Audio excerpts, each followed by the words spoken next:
Я стоял на самом краю скалистого обрыва, сжимая в онемевших от холода пальцах бумажный конверт, оставленный человеком, который умер еще полгода назад, пока ледяной уральский ветер выбивал из меня слезы, которые я больше не мог сдерживать. Рядом, на почерневшей от времени деревянной скамейке, сидел сутулившийся старик в потертой куртке, ставший мне за этот час роднее собственного отца. И мы оба молча смотрели, как багровое солнце тонет в бесконечном море тайги, окрашивая верхушки елей в цвет запекшейся крови. В этот момент, оглушенный тишиной гор и тяжестью чужого горя, я впервые за 2 года почувствовал, что не просто существую, отбывая номер, а по-настоящему живу. И что случайная точка в чужом навигаторе, которую я по чистой прихоти не удалил, привела меня домой. Меня зовут Борис Туманов. Мне 26 лет, и до того пасмурного вторника я был, по сути, живым трупом. Я не был болен физически. У меня были руки и ноги, паспорт гражданина Российской Федерации с пропиской в панельной 9-этажке на окраине Екатеринбурга, в районе, где по вечерам лучше не гулять без веской причины. Я был потерян в том самом страшном смысле, который не лечится таблетками и не диагностируется уставшими терапевтами в районной поликлинике. Это то чувство, когда ты просыпаешься в 3 часа ночи в пустой съемной квартире, смотришь в белесый потолок, освещенный лишь мигающим уличным фонарем, и понимаешь, что твоя жизнь — это просто шум. Бессмысленный, монотонный белый шум, как рябь на экране старого телевизора. 2 года назад я бросил аспирантуру филфака УрФУ. Я был одним из тех подающих надежды студентов, которые пишут курсовые о постмодернизме и мечтают о кафедре. Но однажды посреди лекции по структурной лингвистике я вдруг с ужасающей ясностью понял: мне все равно. Абсолютно. Кристально все равно. Я смотрел на своих однокурсников, горячо обсуждающих деконструкцию текста и смысловые пласты, и чувствовал себя пришельцем, у которого в скафандре закончился кислород. Все эти споры казались такими далекими от реальной жизни, такими искусственными. Я просто встал, вышел из аудитории, забрал документы из деканата, довел мать до гипертонического криза своим решением и устроился в единственное место, куда брали без опыта и лишних вопросов. В колл-центр крупного интернет-провайдера «Уралсвязь». С тех пор моя жизнь превратилась в бесконечный день сурка. 17 тысяч рублей оклада, плюс премия за выработку, которая зависела от настроения начальника смены и фаз Луны. «Здравствуйте, меня зовут Борис. Чем я могу вам помочь?» «Попробуйте перезагрузить роутер. Я понимаю ваше недовольство. Мы работаем над устранением неполадок». Сотни звонков от злых, уставших людей, которые вымещали на мне злость за плохой интернет, за слякотную погоду, за растущие цены на гречку, за свою неудавшуюся жизнь. Я был для них не человеком, а функцией, голосом в трубке, в которой можно плюнуть. Вечерами я приходил домой в свою однушку на Химмаше, разогревал в микроволновке магазинные пельмени, которые на вкус напоминали картон, и листал ленту соцсетей. Там мои бывшие однокурсники, которые не сломались, выкладывали фото со свадеб, из отпусков в Турции или Таиланде, хвастались новыми машинами и повышениями. А я смотрел на них сквозь треснувший экран своего дешевого смартфона и чувствовал, как черная дыра внутри меня становится все больше, засасывая последние остатки самоуважения. А потом у меня умерла машина. Старая отцовская «девятка», которая была моим ровесником, просто испустила дух посреди проспекта Ленина в час пик. Она дернулась, как раненое животное, и выбросила из-под капота облако сизого, едкого дыма под яростные гудки стоящих сзади иномарок. Вердикт механика в промасленном гаражном сервисе был краток и жесток. «Капиталка дороже встанет, парень. Сдай на металл». Целую неделю я давился в переполненных маршрутках, вдыхая ароматы мокрых курток, перегара и дешевого парфюма, пока не решил: хватит. Мне нужны колеса. Хоть какие-то, чтобы чувствовать иллюзию свободы, чтобы не зависеть от расписания 018-го автобуса. Я нашел ее на авторынке на выезде из города, где ветер гонял по пыльной площадке пластиковые стаканчики. Белый Kia Rio 2018 года. Ничего особенного. Самая обычная машина на уральских дорогах. Типичная рабочая лошадка таксиста или менеджера среднего звена, которому нужно возить рассаду на дачу. Продавец, хмурый мужик в кожаной куртке и с бегающими глазами, клялся мамой, что пробег реальный, а предыдущий владелец пылинки с нее сдувал. «Чистая история, брат», — бубнил он, пиная колесо носком ботинка, словно проверяя его на прочность. «Хозяин умер, наследники продают, им деньги срочно нужны. Машина добрая, не битая, не крашеная, пороги целые, движок шепчет. Бери, не пожалеешь». Я сел за руль. Салон встретил меня запахом дешевого ароматизатором елочка и чем-то неуловимо старым.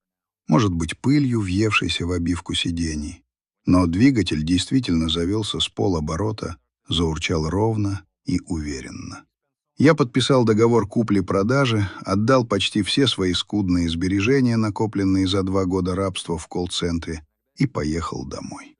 Теперь я был счастливым обладателем кредита на 2 года и средства передвижения, которое должно было возить меня на ненавистную работу и обратно в мое одиночество. В пятницу вечером, после очередной выматывающей смены, где меня трижды обматерили за низкую скорость соединения, я сидел в машине у своего подъезда. Мотор тихо гудел, печка гнала теплый воздух, но выходить на улицу под мокрый снег совершенно не хотелось. Дома ждала тишина, немытая посуда в раковине и очередной бессмысленный вечер перед экраном ноутбука. Я ковырялся в настройках бортового компьютера, пытаясь подключить телефон по Bluetooth, чтобы хотя бы музыку слушать не через радио с его бесконечной рекламой. Пальцы случайно ткнули в раздел «Навигация». Я ожидал увидеть карту города, но экран моргнул и показал список сохраненных адресов. Он был пуст. Почти пуст. Там была всего одна строчка, сияющая белым шрифтом на черном фоне. «Дом». Я занес палец, чтобы удалить ее. Зачем мне чужой дом? Наследники, видимо, в суматохе похорон и дележки имущества забыли сбросить настройки до заводских. Обычное дело. Но что-то меня остановило. Палец замер в миллиметре от экрана. Где этот человек, которого больше нет, чувствовал себя дома? Это был коттедж в элитном поселке Карасье-Озерский? Старая дача где-нибудь под Ревдой? Родительская хрущевка? Любопытство. Давно забытое, почти детское чувство кольнуло где-то под ребрами. Оно было странным, неуместным в моей серой жизни, где все было расписано и предсказуемо. У меня не было планов на субботу. У меня не было друзей, которые позвали бы в бар выпить пиво и пожаловаться на начальство. У меня не было девушки, которая ждала бы звонка. У меня не было ничего, кроме этого странного адреса, полного бака бензина и гнетущей пустоты внутри. А пошло оно все, тихо сказал я в полумрак салона, чувствуя себя немного глупо. Я нажал маршрут. Навигатор подумал секунду, пересчитывая спутники, и выдал время в пути. 2 часа 15 минут. Странно. Это вело прочь из города. Я ожидал увидеть адрес в соседнем районе, максимум в пригороде. Но синяя линия маршрута уверенно тянулась на юго-запад, прочь от оживленной трассы, прочь от цивилизации, в сторону горного массива, туда, где заканчивался асфальт и начиналась настоящая, дикая уральская тайга. Субботнее утро встретило меня низким серым небом, готовым вот-вот разразиться то ли дождем, то ли снегом. Нормальные люди в такую погоду спят до обеда или смотрят сериалы под пледом. Я же, заправив термос крепким кофе и купив на заправке пару сэндвичей сомнительной свежести, выруливал на Московский тракт. Чем дальше я отъезжал от города, тем меньше машин становилось на дороге. Пейзаж за окном менялся. Унылые бетонные коробки промзон сменились чистоколом сосен, подпирающих небо. Дорога начала петлять, поднимаясь все выше. Асфальт сменился грунтовкой, разбитой лесовозами, и мой Рио жалобно поскрипывал подвеской на ямах, словно спрашивая: «Хозяин, ты уверен, что нам туда надо?» Навигатор молчал, лишь изредка показывая повороты. Связь пропала еще полчаса назад. Я был один в лесу, следуя за призраком. Страх, липкий и холодный, начал закрадываться в душу. Что я делаю? Куда я еду? А вдруг там тупик? Или еще хуже, какие-нибудь лихие люди? В новостях то и дело писали про пропавших грибников или криминальные разборки в лесах. «Вы прибыли к месту назначения?» Внезапно ожил механический голос навигатора, заставив меня вздрогнуть. Дорога оборвалась внезапно. Я выехал на небольшую площадку, посыпанную гравием, буквально вырубленную в скале. Деревья здесь расступались, открывая вид, от которого перехватило дыхание. Передо мной, насколько хватало глаз, расстилалось море тайги. Темно-зеленые волны леса уходили к горизонту, где в сизой дымке угадывались очертания высоких хребтов. Ветер здесь на высоте гулял свободно, шумел в кронах вековых елей. Но не вид заставил меня ударить по тормозам. На краю площадки спиной ко мне на грубо сколоченной деревянной скамье сидел человек. Сердце пропустило удар и заколотилось где-то в горле, оглушая. Человек. Живой человек. В этой глуши, где, казалось, и звери-то не ходят. Я инстинктивно заглушил мотор, и наступила звенящая тишина, нарушаемая лишь свистом ветра и моим собственным прерывистым дыханием. Может, это охотник? Или местный житель из какой-нибудь затерянной в лесах деревушки? Я медленно, стараясь не шуметь, открыл дверь машины.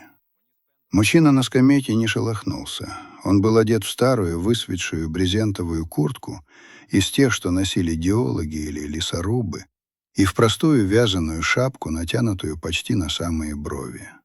Судя по сутулившейся спине и седине, видневшейся на затылке, ему было далеко за 60.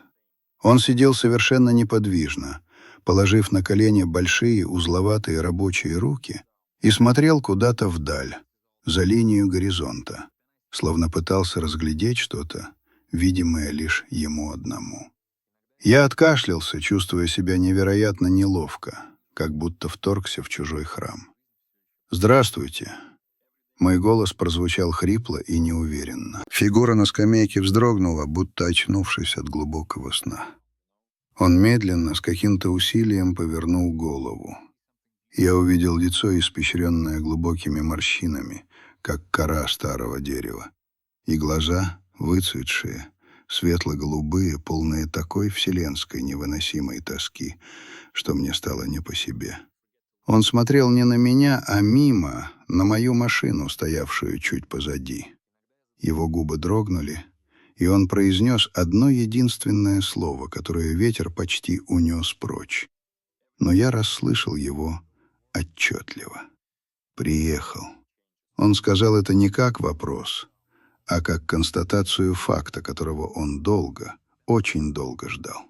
В его голосе не было удивления, только глухая, затаенная надежда, которая наконец-то сбылась. Он снова перевел взгляд на меня, и в его глазах мелькнуло что-то похожее на узнавание, хотя я был уверен, что никогда в жизни не видел этого человека. Я сделал несколько шагов вперед, чувствуя, как гравий хрустит под моими кроссовками. «Простите, я, наверное, не туда попал. Навигатор привел». «Туда». Тихо, но твердо ответил старик. Именно туда. Он медленно поднялся со скамейки. Он был выше, чем я думал, и, несмотря на возраст, в его фигуре чувствовалась былая стать, какая-то внутренняя сила. Он сделал шаг ко мне, не сводя глаз с машины. «Это машина Миши», — сказал он, и голос его дрогнул. Я замер, не понимая, что происходит. «Чья, простите?» «Сына моего, Михаила. Он умер 8 месяцев назад». Эти слова упали в тишину, как камни. Я почувствовал, как по спине пробежал ледяной холодок. Мир, который только что казался просто странным, в одно мгновение стал пугающим и ирреальным. Я купил машину мертвого человека. Это внезапное осознание было похоже на удар под дых. «Я не знал», — пролепетал я, чувствуя, как кровь отхлынула от лица. «Я купил ее на авторынке. Мне сказали, наследники продают». «Все правильно», — кивнул старик, и в уголках его глаз блеснули слезы. «Так и было задумано. Я Тимофей Ильич.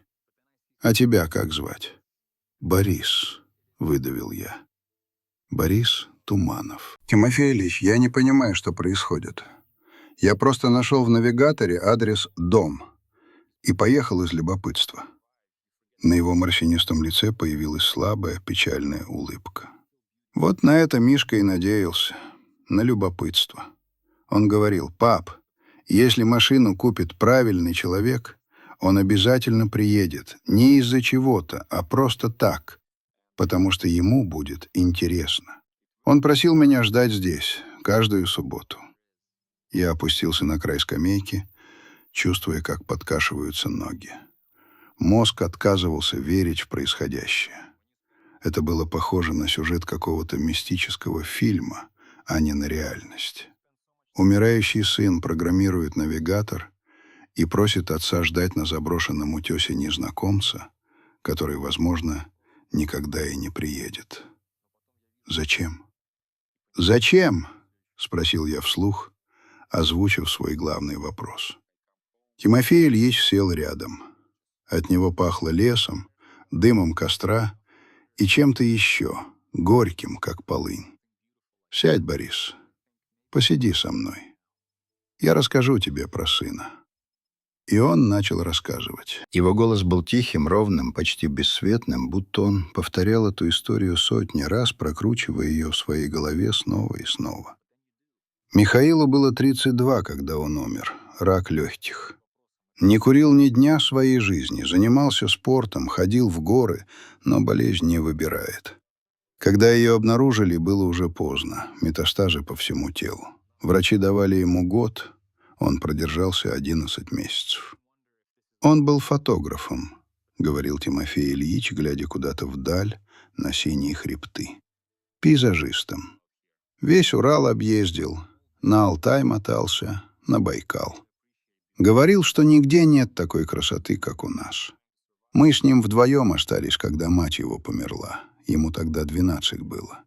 Так и жили, как два мужика, отец и сын. Лучшими друзьями были». Он указал своей большой мозолистой рукой на раскинувшуюся перед нами панораму. А это место, это было наше с ним место. Мы сюда первый раз приехали, когда ему лет 14 исполнилось. Просто так случайно наткнулись, когда за грибами ехали. И он влюбился в этот вид. В тишину, в простор. Говорил, что здесь небо ближе. Прах его матери мы здесь развеяли. Приезжали сюда, когда ему было плохо, когда хорошо.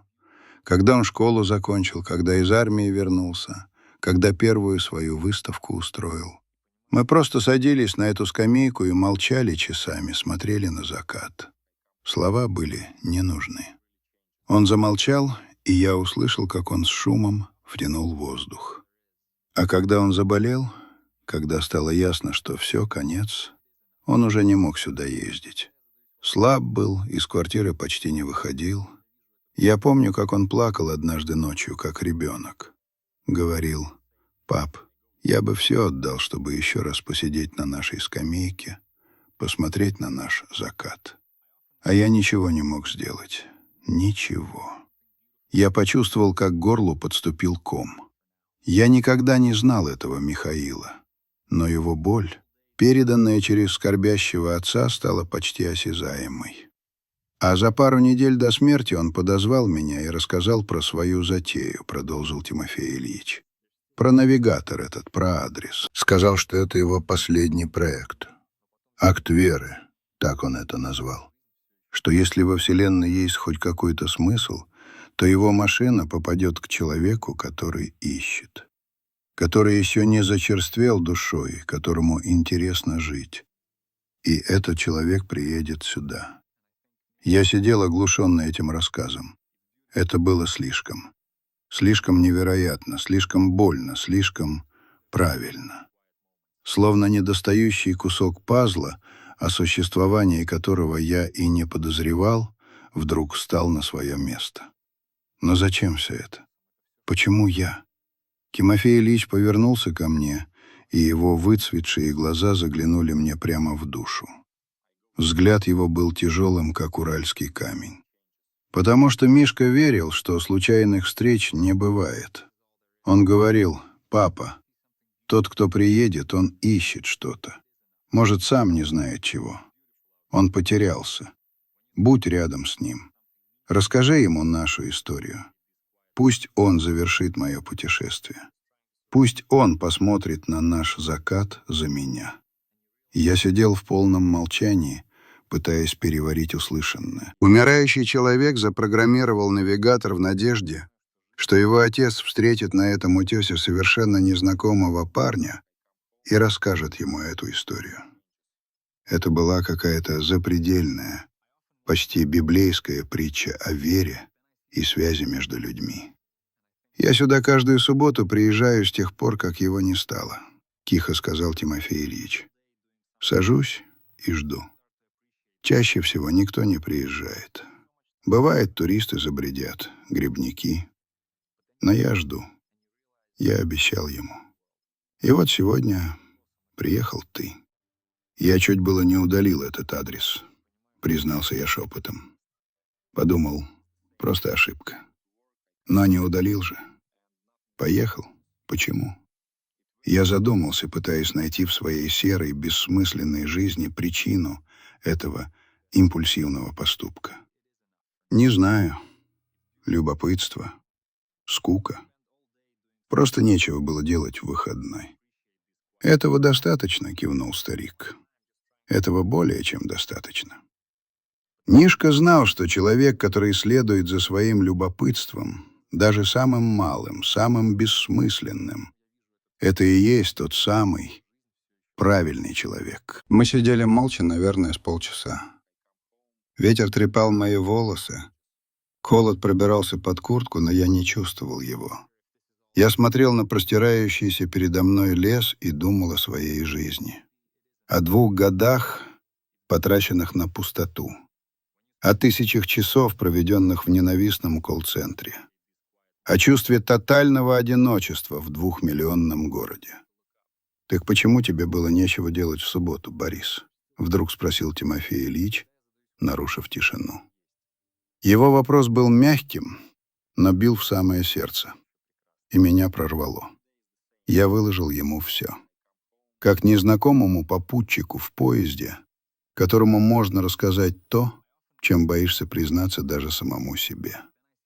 Про брошенную аспирантуру, про бессмысленную работу, про зависть к бывшим друзьям, про ощущение, что я стою на перроне, а мой поезд уже давно ушел.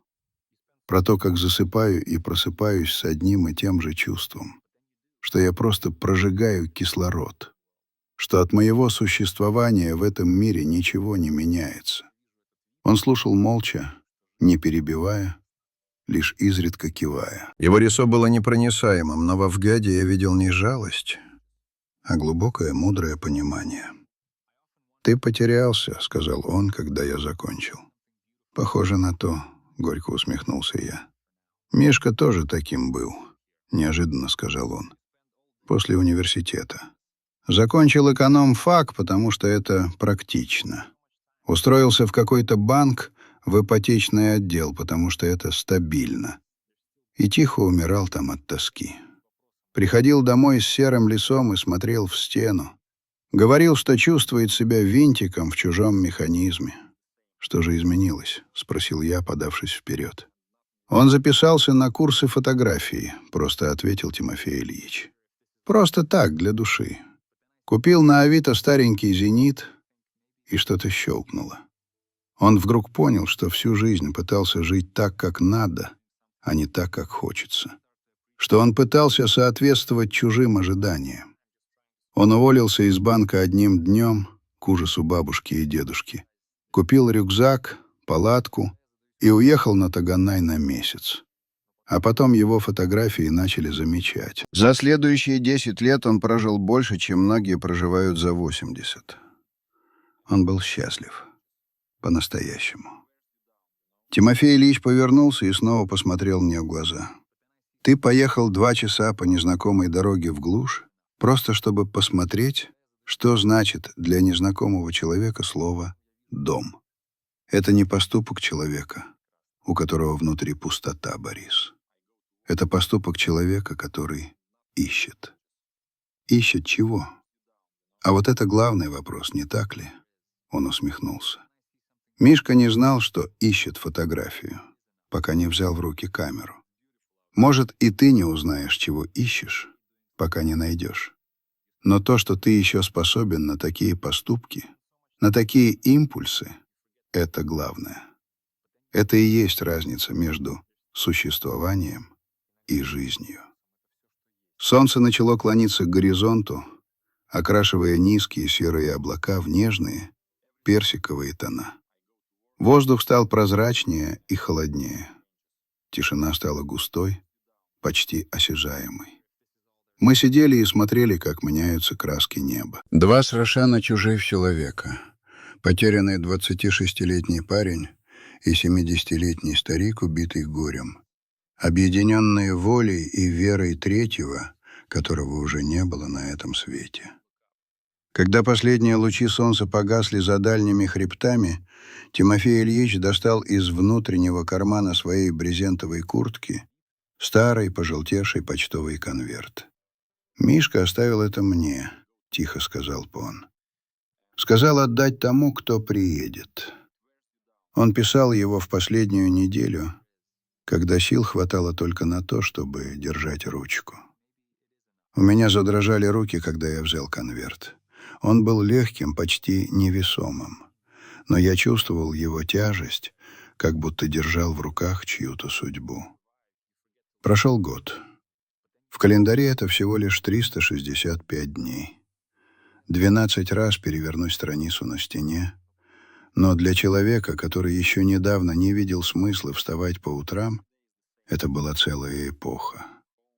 Эпоха Возрождения в масштабах одной отдельно взятой, ранее разрушенной личности. Если бы мне кто-то сказал 2 года назад, в тот самый серый вторник, когда я сидел в душном офисе, механически пережевывая скрипты колл-центра, что я буду работать управляющим лучшего букинистического магазина города, жить женщиной, от одного взгляда на которую перехватывает дыхание, и готовиться к своей первой персональной фотовыставке, я бы не просто рассмеялся, я бы, наверное, ударил этого человека.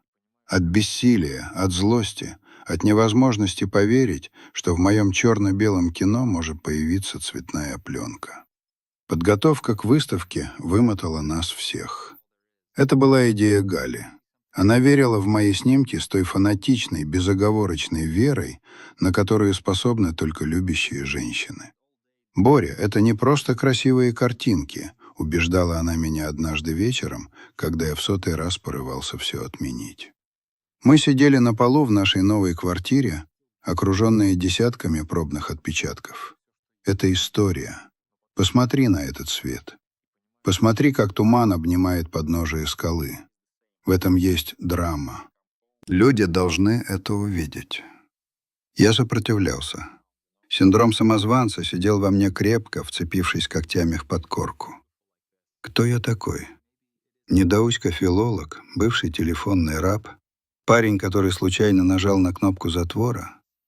Разве это делает меня художником? «Ты не понимаешь», — ворчал я, разглядывая снимок зимнего леса. «Сейчас у каждого второго iPhone снимают лучше, чем моя зеркалка. Кому нужны эти черно-белые страдания?»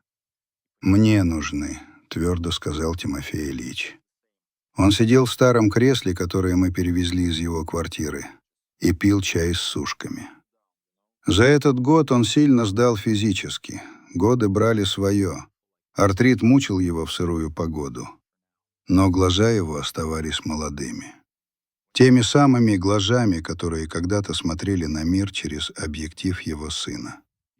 «Нишка всегда мечтал сделать выставку именно про это место», — сказал он тихо, макая сушку в горячий чай. «Времена года на краю света», так он хотел ее назвать. Он не успел, Боря. У него времени не хватило. А у тебя оно есть. Сделай это. Не для себя, если боишься. Для него сделай. И я сдался. Мы назвали выставку «Точка на карте». Просто и честно. Галерея нашлась чудом. Небольшое, но модное арт-пространство на улице Вайнера в самом сердце Екатеринбурга. Владелец, старый знакомый Галя, посмотрел мои работы, помолчал минуту, а потом сказал: «В этом что-то есть. Какая-то звенящая пустота, которая не пугает, а притягивает. Давайте делать». Последняя неделя перед открытием прошла как в тумане. Мы с Галей почти не спали. Отбирали работы, спорили о развеске, ругались из-за рамок. Я хотел тонкий черный алюминий, она настаивала на классическом деревянном багете и, конечно, оказалась права. Писали тексты для экспликаций. Я помню ночь перед открытием. Мы сидели в пустом зале галереи, пахнущем краской и кофе. На стенах висели 30 работ. 30 мгновений жизни того самого утеса. Вот весна. Первый робкий луч солнца пробивается сквозь свинцовые тучи, освещая мокрый камень скамьи. Вот лето. Знойная марево дрожит над тайгой, и горизонт растворяется в синей дымке. Вот осень. Буйство фактур, жесткий контраст теней и света, умирание природы, в котором нет трагедии, только покой. И зима. Графичная, строгая, почти абстрактная белизна, где черные стволы елей похожи на иероглифы. Но главным был центральный кадр, самый большой, 1,5 метра. Галя сделала его полгода назад, в тот день, когда мы привезли Тимофея Ильича на утес после выписки из больницы. Он тогда перенес микроинсульт, и мы все страшно перепугались. Но едва встав на ноги, он потребовал везти его домой. На снимке мы сидели на скамейке. Старик в своей неизменной брезентовой куртке и я в пальто. Мы сидели спиной к камере, глядя на закат. Тимофей Ильич что-то рассказывал, активно жестикулируя своей большой узловатой рукой. А я слушал, слегка наклонившись к нему. В этом кадре не было лиц. Но в нем было все. Преемственность поколений, дружба, которая не знает возраста, и та незримая нить, что связывает живых и ушедших. День открытия выдался снежным. Крупные хлопья летели с серого неба, засыпая город, приглушая звуки, превращая суетливый мегаполис в декорацию к новогодней сказке. Я стоял у входа в галерею, нервно поправляя галстук, который душил меня, как удавка. «Дыши», — шепнула Галя, сжимая мою ледяную руку. «Ты выглядишь отлично. И работы выглядят отлично. Все будет хорошо». Люди начали собираться к 7. Сначала пришли друзья Гали, шумная, пестрая толпа дизайнеров, художников и фрилансеров. Потом подтянулись мои коллеги из книжного, включая владельца, старого интеллигента Льва Давидовича, который долго тряс мою руку и говорил что-то про чеховскую атмосферу. Заглянули ребята из фотоклуба, с которыми я познакомился полгода назад. Суровые мужики с дорогими камерами, которые обычно только критиковали, но сегодня одобрительно кивали. Но я ждал не их. Я ждал главного гостя. Тимофей Ильич приехал на такси, которое я ему вызвал. Когда он вошел в зал, шум разговоров на секунду стих. Он был великолепен.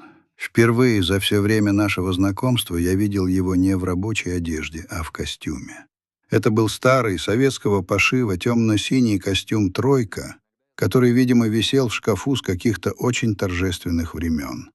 Он был ему немного велик, болезнь все-таки иссушила его мощную фигуру, но это не портило впечатление. На лацкане пиджака поблескивали орденские планки, ветеран труда, какие-то отраслевые награды.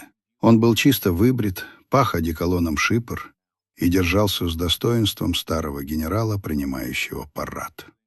Я бросился к нему навстречу. «Тимофей Ильич, вы добрались!» «А куда же я денусь, Борис?» Он усмехнулся, и морщинки разбежались от уголков глаз. «Разве я мог пропустить триумф нашего экипажа?» Он отказался от предложенного стула. Сказал, что хочет пройтись. И он пошел. Медленно заложив руки за спину, он переходил от одной фотографии к другой. Он стоял у каждого снимка подолгу, вглядываясь в детали, словно проверяя, не соврал ли я, точно ли передал изгиб той ветки, правильно ли легли тени на камне. Люди инстинктивно расступались перед ним. Даже те, кто не знал, кто этот старик, чувствовали его причастность к происходящему. Он был не просто зрителем. Он был частью этого мира, запечатленного на бумаге. Он был его хранителем. Наконец он дошел до центрального снимка. Встал, замер. Я видел его спину, прямую, напряженную. Видел, как подрагивают его руки, сцепленные в замок сзади. Я подошел и встал рядом, плечом к плечу, как тогда на утесе. «Ну как вам, Тимофей Ильич?» — спросил я шепотом, боясь нарушить этот момент. «Не стыдно за ученика?» Он молчал долго. Потом я увидел, как по его щеке, по глубокой борозде морщины скатилась слеза. Она сверкнула в свете софита и исчезла в седой щетине. «Мишка бы гордился», — сказал он. Голос его был тихим, хриплым, но в нем была такая сила, что у меня задрожали колени. Он бы сказал: «Батя, смотри, этот парень видит. Он видит то же, что видел я». Он повернул ко мне лицо. Глаза его были мокрыми, но счастливыми. «Ты поймал душу, Боря. Душу этого места. Душу моего сына. Спасибо тебе». «Это вам спасибо», — ответил я, глотая ком в горле. «Если бы не вы, если бы вы тогда не сидели на той скамейке, я бы до сих пор был никем, пустотой. Вы спасли меня, Тимофей Ильич. Вытащили с того света». Он покачал головой, положил мне руку на плечо, тяжелую, теплую, родную. «Дурак ты, Борис, хоть и талантливый. Это ты меня спас. Послушай меня внимательно». Он посмотрел мне в глаза своим пронзительным, высветшим взглядом. Когда Миши не стало, я ведь лег в гроб вместе с ним. Я дышал, ходил в магазин за хлебом, платил за свет, но меня не было. Внутри выжженная земля. Я ездил на ту скамейку не ждать кого-то. Я ездил туда умирать. По капле. Я ждал, когда сердце остановится, чтобы, наконец, встретиться с ним. Я не верил в этот навигатор, думал, блажь умирающего, бред. Он вздохнул тяжело, с присвистом. А потом приехал ты, на этом нелепом белом Киа, потерянный, с глазами побитой собаки. И мне пришлось жить. Сначала через «не могу», ради тебя. Потому что обещал сыну, а слово Корнилова держит. А потом ты начал оживать. Я видел, как в тебе загорается искра. И от этой искры я сам начал греться. Ты, Галя, вы стали мне семьей. Вы заполнили ту дыру в груди, которая выла по ночам. Он притянул меня к себе и крепко обнял. Жесткая ткань пиджака царапнула щеку, но мне было все равно. Мы спасли друг друга, сынок. Круг замкнулся. Мишка все знал. Он был умнее нас обоих. Вечер закончился поздно. Галерея опустела, уборщица уже гремела ведром в дальнем углу. Мы отвезли Тимофея Ильича домой. Теперь он жил недалеко от нас. Полгода назад мы уговорили его перебраться из его хрущевки на 5-м этаже без лифта в уютную двушку на 2-м, в нашем районе. Помогли с переездом, с ремонтом. Теперь мы могли забегать к нему на чай хоть каждый вечер. Мы попрощались у подъезда. «Идите, молодежь!» — махнул он рукой. «Вам спать пора, а я еще посижу, подумаю». Хороший был день, правильный. Он скрылся в дверях, а мы поехали домой. Я не мог уснуть. Эмоции этого дня переполняли меня, бурлили в крови, как шампанское. Я вышел на кухню, налил себе воды и сел у окна. За окном спал огромный зимний город. Мигали огни телебашни, редкие машины прочерчивали фарами полосы на асфальте. Где-то там, в этих бетонных сотах, спали тысячи людей. Кто-то счастливый, кто-то несчастный, кто-то нашел себя, кто-то все еще ищет. Галя вышла из спальни, завернувшись в плед, сонная и теплая. «Ты чего не спишь?» Она обняла меня со спины, положив голову мне на плечо. «Думаю», — ответил я, накрывая ее ладони своими. «О чем?» «О счастье». Она села рядом, подогнув под себя ноги. На столе лежали распечатанные фотографии с открытия, которые нам успел скинуть фотограф. Я взял одну. Я, Галя и Тимофей Ильич стоим у входа в галерею, смеемся. «Ты счастлив?» — спросила она. Серьезно, без тени улыбки. Я посмотрел на нее, на ее растрепанные волосы, на любимые глаза за стеклами очков, посмотрел на фотографию, вспомнил сегодняшний день, вспомнил вкус ветра на утесе, вспомнил письмо Михаила, которое до сих пор лежит у меня в ящике стола, как самая дорогая реликвия. Счастлив ли я? У меня все еще нет миллионов. Кредит за машину висит дамокловым мечом. Я не знаю, станет ли фотография делом всей жизни или останется страстью. Я не знаю, что будет завтра. Мир нестабилен, хрупок, пугающий. Но у меня есть кое-что поважнее гарантий. У меня есть чувство пути. У меня есть любовь. У меня есть отец. Пусть не по крови, но по духу. Михаил Корнилов-старший, который научил меня мужеству жить. И у меня есть адрес. «Да», — сказал я твердо, — «я счастлив. Я больше не существую, Голчонок. Я живу». Я взял телефон со стола. Палец привычно скользнул по иконке навигатора. Список «Избранное». Там по-прежнему была всего одна запись. Дом. Координаты. 56 градусов северной широты, 60 градусов восточной долготы. Точка посреди тайги. Я улыбнулся и заблокировал экран. Михаил Корнилов был прав. Чертовски, гениально прав. Ты не находишь смысл жизни в книгах по саморазвитию. Ты не находишь его в кабинете психолога, хотя это тоже полезно. Ты не находишь его лежа на диване и ожидая знака свыше. Ты находишь его только в движении. Следуя за своим любопытством, даже если оно кажется полным бредом. Сворачивая на незнакомые дороги, даже если страшно. Доверяя тому тихому голосу внутри, который шепчет: «А что там, за поворотом?»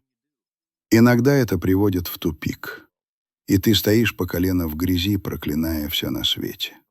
Иногда ты просто жжешь бензин и время. А иногда, если тебе очень повезет, и если у тебя хватит смелости не развернуться на полпути, это приводит тебя на край земли. На высокий утес, где ветер поет в соснах, а на старой, почерневшей от времени скамейке сидит твоя судьба. И она оборачивается, смотрит на тебя ясными глазами и говорит: «Здравствуй, Борис. Я знал, что ты придешь».